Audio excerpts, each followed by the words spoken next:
يوم الفصل كان ميقاتا يوم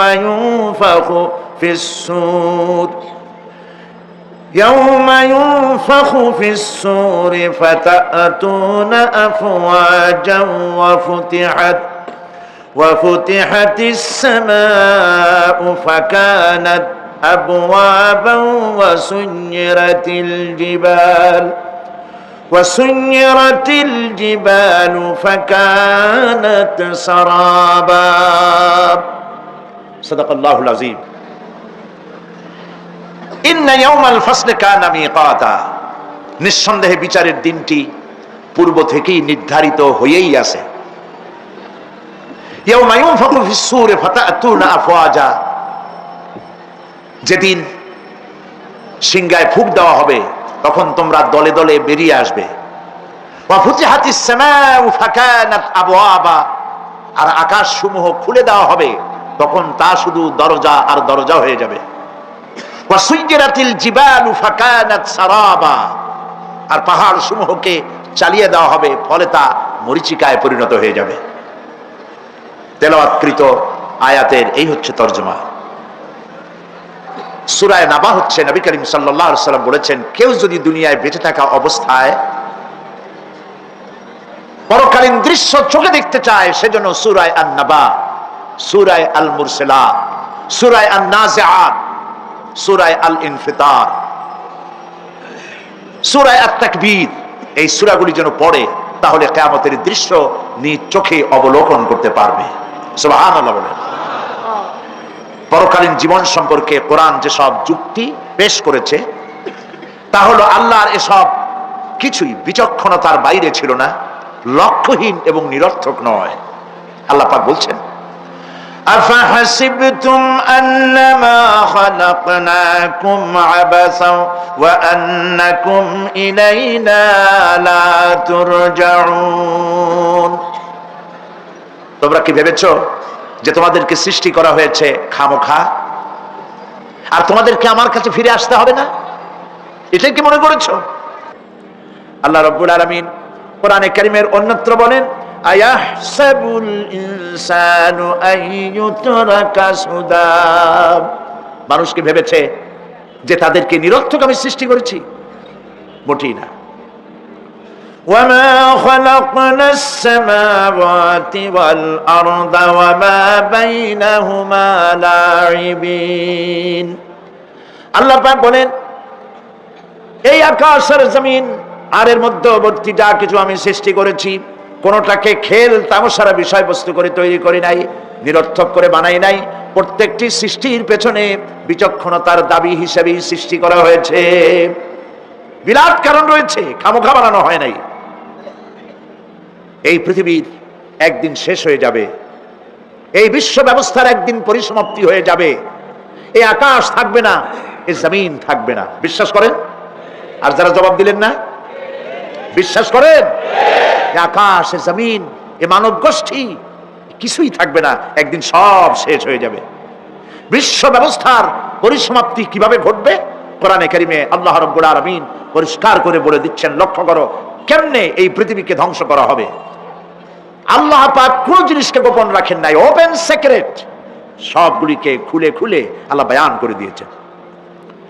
এই পৃথিবী আল্লাহ রাব্বুল আলামিন কেমনে ধ্বংস করবেন, কেমনে কিয়ামত হবে, বিশ্ব ব্যবস্থার পরিসমাপ্তি কেমনে হবে, আল্লাহ পাক কোরআনে কারীমে বলেন, ইযাস সামাউ ফাতারাত ওয়া ইযাল কাওয়াকিবু তাসারাত ওয়া ইযাল বিহারু ফুজ্জিরাত ওয়া ইযাল কুবুরু বুসিরাত। ইযাস সামাউ ফাতারাত, আকাশসমূহ বিদীর্ণ হয়ে যাবে, দীর্ণ বিদীর্ণ হয়ে যাবে।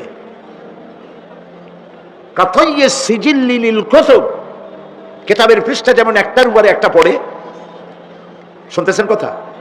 বইয়ের পাতা যেমন একটার উপরে একটা পড়ে, এভাবে উল্টাতে থাকলে অনুরূপ ভাবে আকাশ সমূহ একটার পর একটা বইয়ের পাতার মতো পড়ে ভেঙ্গে চুরে চুরমার হয়ে যাবে। সুবহানাল্লাহ।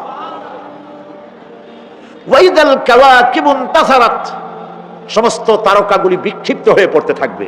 তারকা, আপনারা কি মনে করেন নাকি যে তারকাগুলি আতশবাজি যেমন ফুটকে ফুটকে উঠে ওইরকম কতগুলি ছিটকে ছিটকে পড়বে, চোখে দেখা যাবে, মাটির সাথে কিছুই পড়বে না, এরকম মনে করেন নাকি? তারকা সম্পর্কে আপনাদের ধারণা কি? বিশাল তারকা। কত তারকা! সমুদ্রের বেলাভূমিতে দাঁড়িয়ে বালুকণাগুলি, সমুদ্রের বালুকণাগুলি গোনা যদি সম্ভব হয়, আল্লাহর আকাশে কত তারকা গুণে শেষ করা যাবে না। এ তারকা এতটুক নয়, যতটুক আপনি দেখেন বিশাল তারকা। যে সূর্য পৃথিবীর চাইতে 13 লক্ষ গুণ বড়, এরকম 1.5 থেকে 2 অথবা 3 কোটি সূর্য খাইয়া পেটের মধ্যে হজম করতে পারে এমন হাজার হাজার বিলিয়ন বিলিয়ন তারকা আল্লাহ পাক গ্যালাক্সির মধ্যে পয়দা করে রেখেছেন। এগুলি যখন ছিটকা পড়তে থাকবে পৃথিবীর উপরে, ওয়াইদাল কাওয়াকিবুন তাসারাত, সমস্ত তারকাগুলি বিক্ষিপ্ত হয়ে পড়তে থাকবে। ওয়াইদাল বিহারু ফুজ্জিরাত, সমুদ্রগুলি দীর্ঘ বিদীর্ণ হয়ে যাবে, সমুদ্রের পানিগুলি নিঃশেষিত হয়ে যাবে, তলদেশ ফেটে যাবে এবং তলদেশ থেকে অগ্নি উদ্গীরণ হতে থাকবে, সমুদ্রের তলদেশ থেকে। বিশ্বাস করেন? এই মাটির মধ্যে আছে না আগুন, পাথর পোড়াইয়া আলকাত্রার মতো লাভা বানাইতে পারে এমন প্রচন্ড উত্তপ্ত আগুন রয়েছে মাটির ভেতরে।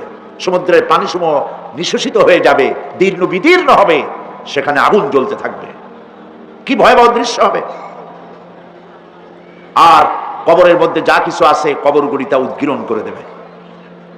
অন্য সূরার মধ্যে আল্লাহ পাক বলছেন, ইযাশ শামসু কুমিরাত ওয়া ইযান নুজুমুন কাদারাত ওয়া ইযাল জিবালু সুয়্যিরাত, যখন সূর্যকে ঢেকে দেওয়া হবে, বিশাল সূর্যটা হারায় যাবে আর তারকাগুলো বিপর্যস্ত হয়ে যাবে, পাহাড়গুলিকে চালিয়ে দেওয়া হবে।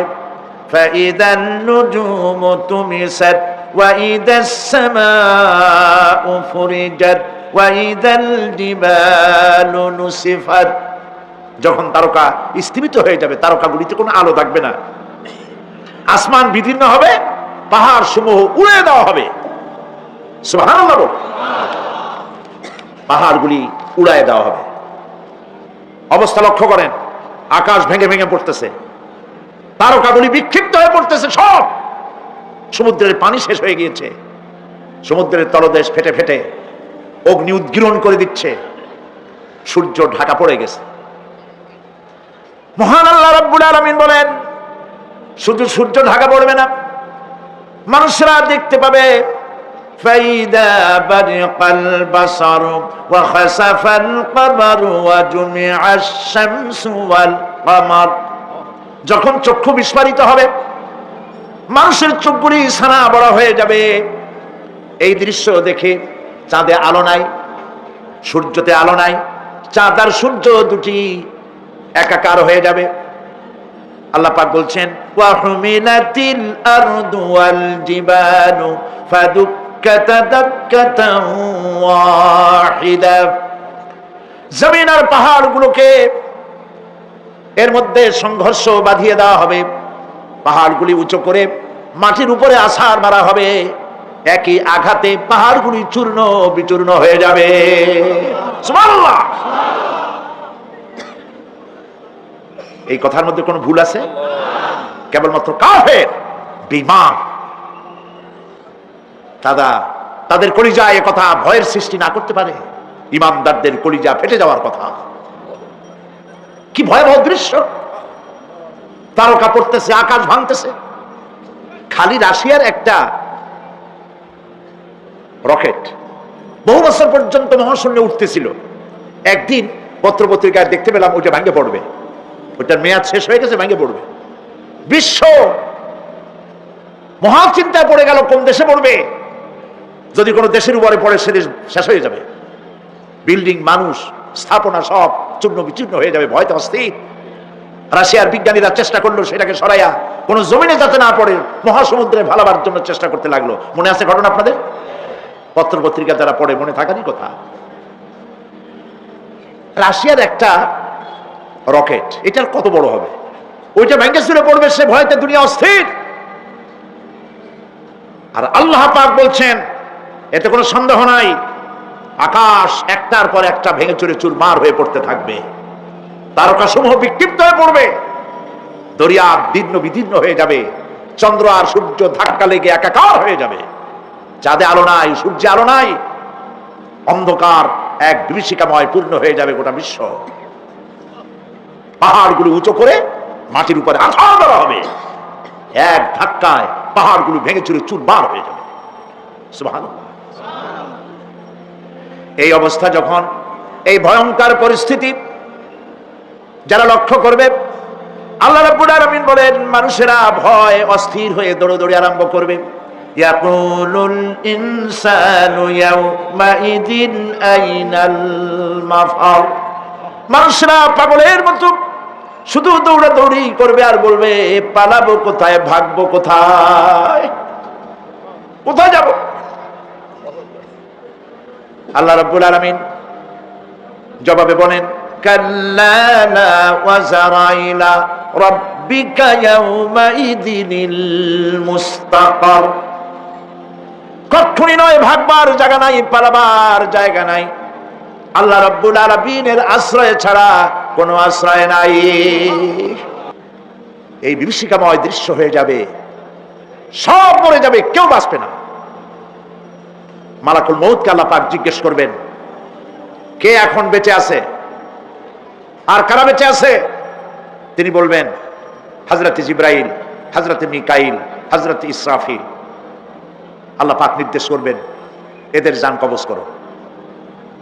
ইসরাফিল, মিকাইল জান কবজ হবে।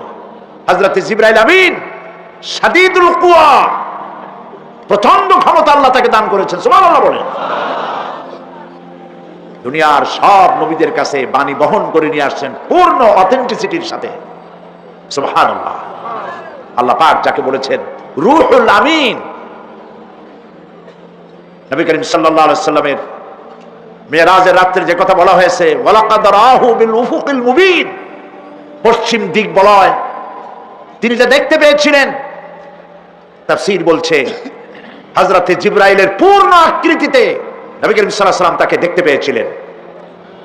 হযরত জিবরাইল যখন দুনিয়া আসেন, কোন কোন কিতাবে লেখা হয়েছে 600 ডানা আছে তার, দুই ঝাপটায় আকাশ থেকে জমিনে চলে আসেন, সুবহানাল্লাহ। হযরত জিবরাইলকে আল্লাহ পাক বলবেন, তাকে মওত দাও। হযরত জিবরাইল বিদায় হয়ে যাবে। আল্লাহ প্রশ্ন করবেন, এখন আর কে বাকি? মান বাকিয়া ইয়া মালাকাল মউত। মালাকুল মউত বলবেন, আল্লাহ তাআলা, এখন তোমার সামনে আমি দাঁড়িয়ে আছি, আর কেউ নাই। আল্লাহ পাক বলবেন, মুত ইয়া মালাকাল মউত। আল্লাহু আকবার। মুত ইয়া মালাকুল মউত, মরে যা, মরে যা। মালাকাল মউত মরে চলে যাবে, এরপরে আর কেউ নাই। আল্লাহ রাব্বুল আলামিন এই অবস্থায় কত বছর, কত কাল চলে যাবে আল্লাহ পাক ভালো জানেন, কেউ নাই। আজকের রাজত্ব কার? আল্লাহ প্রশ্ন করবেন, আজকের রাজত্ব কার? আল্লাহ পাক আওয়াজ দিবেন, বলবেন, আজকের রাজত্ব কার? কোনো জবাব নাই, আকাশের নাই, জমিনের নাই, আকাশও তো নাই, কারো কোনো জবাব নাই। আল্লাহ পাক বলবেন, লিল্লাহি ওয়াহিদুল কাহ্হার। আজ একমাত্র রাজত্ব হচ্ছে পরাক্রমশালী আল্লাহ রাব্বুল আলামিনের। আল্লাহ পাক বলবেন, ইয়া দুনিয়া আইনা শুজারুকি, হে পৃথিবী তোর গাছগুলা কই? ইয়া দুনিয়া আইনা জিবালুকি, হে পৃথিবী তোর পাহাড়গুলা কই? আইনাল জব্বারিন, স্বৈরাচারেরা কোথায়? কারো কোনো জবাব হবে না। আল্লাহ পাক এরপরে আবার মানুষগুলিকে জিন্দা করবেন, সুবহানাল্লাহ। ওয়াইজাল কুবুরু বু'সিরাত, যা কিছু মাটির মধ্যে লুকায়িত ছিল সবগুলি আল্লাহ পাক বের করে নিয়ে আসবেন। হাসরের ময়দান হবে, উপস্থিত হবে সমস্ত মানুষ, কেউ পলায় থাকতে পারবে না কোথাও। কুমিরে যারে খাইছে, বাঘে যারে খেয়েছে, আগুনে যারে পোড়াইছে, পানিতে যে পচে গেছে, পোকামাকড়ে যারে খেয়েছে, কোনো পথ নাই। সবাই আল্লাহর দরবারে উঠবে, পায়ে জুতা নাই, মাথায় কাপড় নাই, পরনে কোনো কাপড় চোপড় নাই, উলঙ্গিনী। উম্মুল মুমিনিন হযরতে আয়েশা সিদ্দিকা রাদিয়াল্লাহু তাআলা আনহা নবী করিম সাল্লাল্লাহু আলাইহি ওয়াসাল্লামের জবান মোবারক এটা শুনে কেঁদে ফেললেন। বললেন, ইয়া রাসূলুল্লাহ, আমারও কি সেই অবস্থা হবে? তিনি বললেন, হ্যাঁ। উম্মুল মুমিনিন বললেন, ইয়া রাসূলুল্লাহ, তখন কি আমার শরম হবে না? আল্লাহর নবী বললেন, কিয়ামতের এই বিভীষিকাময় দৃশ্য দেখে মানুষের দিকে তাকাবার কোনো হুঁশ থাকবে না। সব মানুষ